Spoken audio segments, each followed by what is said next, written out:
I move to recognize the gentleman from the Lone District of Davao del Sur, the Honorable Representative John Tracy F. Cagas, to avail of the privilege hour.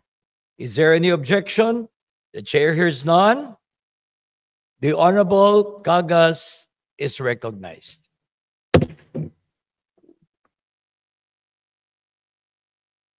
Prosecutors becoming a tool of oppression. Mr. Speaker, esteemed colleagues, I rise today on a matter of personal and collective privilege. I stand before this august chamber to speak on a painful reality that cuts to the very heart of justice in our land, not only in the province of Davao del Sur, but also of the other provinces and cities. This prevalent and pernicious practice of charging job order employees administrative support, fuels, honorarium, vehicles from the coffers of the provincial government or cities.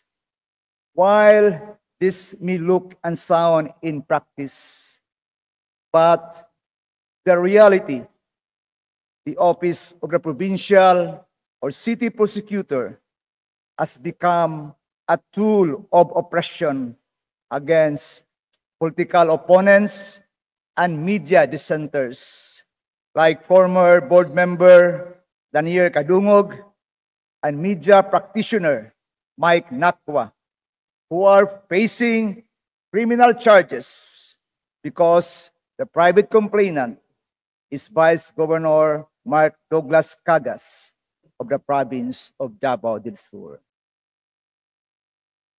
The prosecutor is often called the people's lawyer. Entrusted with the power of the state, a prosecutor is supposed to be the guardian of justice, the defender of truth, and the protector of society. The rule is not simply to secure convictions, but to ensure that justice be done. It is a noble duty grounded in fairness, integrity, and service to the people.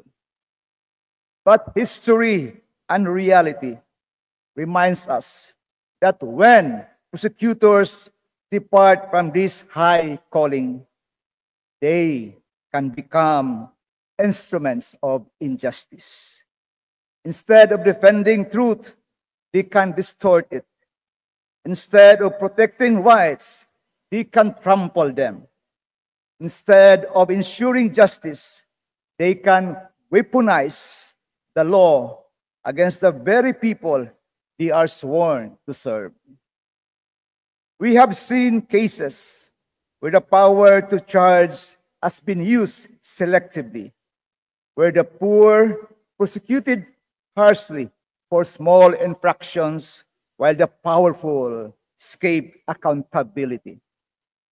We have seen instances where political pressure bends the judgment of prosecutors, turning their offices into tools of persecution rather than impartial guardians of the law.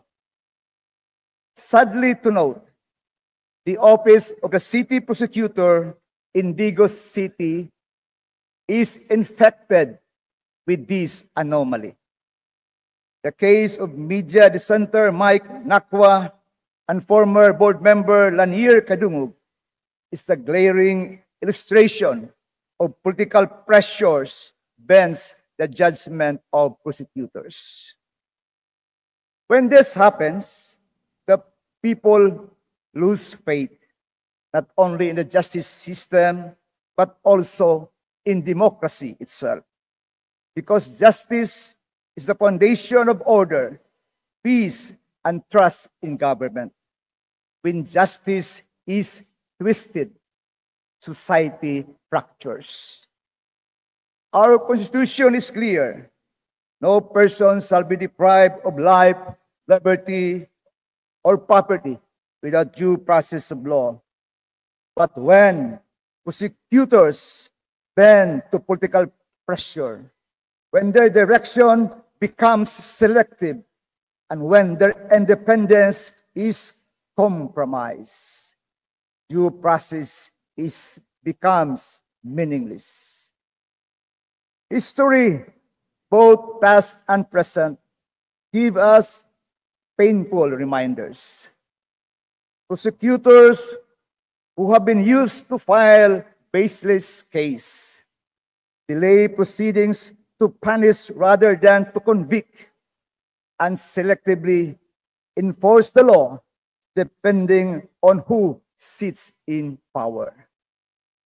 We have seen how harassment suits are filed against activists, journalists, political opponents, and even ordinary citizens who dare to challenge authority. Mr. Speaker, let us not despair.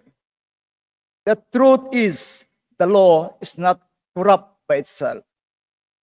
It is people who make it just or unjust. Prosecutors who remember their oath, who choose courage over fear, and who put principle over politics, can restore the dignity of their office. They must remember that their true client is not power, not influence, not any politician.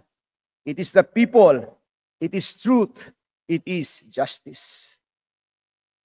Let us dream of a justice system whose prosecutors are not feared as tools of oppression, but respected as defenders of fairness. Let us insist that the law must never be a weapon of the powerful, but always a shield of the weak. Mr. Speaker, it is time for Congress to act. We must strengthen safeguards that ensure prosecutorial independence. We must create mechanisms that prevent abuse of discretion. We must act and exact accountability when prosecutors cross the line from guardians of justice to agents of oppression. The rule of law is not merely about the punishment. It is about fairness, equality, and protection of human dignity. If we allow prosecutors to be used as tools of injustices, we betray not only the Constitution, but the trust of our people. Mr. Speaker, I call on this august chamber to conduct an inquiry to the extent of how prosecutorial independence is being compromised in the province of Davao del Sur and the city of Digos. In closing, Mr. Speaker, let this chamber reaffirm its duty to stand on the side of justice. Let us remind every prosecutor in this nation that their loyalty is not to politicians, not to power, but to the truth, to fairness, and to the Filipino people. Thank you, Mr. Speaker. May God bless our beloved country. Thank you. Honorable Cagas, Majority Leader. Mr. Speaker, there being no interpellators, I move to refer the speech of the Honorable John Tracy Cagas to the Committee on Rules for its appropriate action. Is there any objection? The chair hears none. The motion is approved. The speech of Honorable Cagas is referred to the Committee on Rules for its appropriate action. Majority Leader. Mr. Speaker, I move to recognize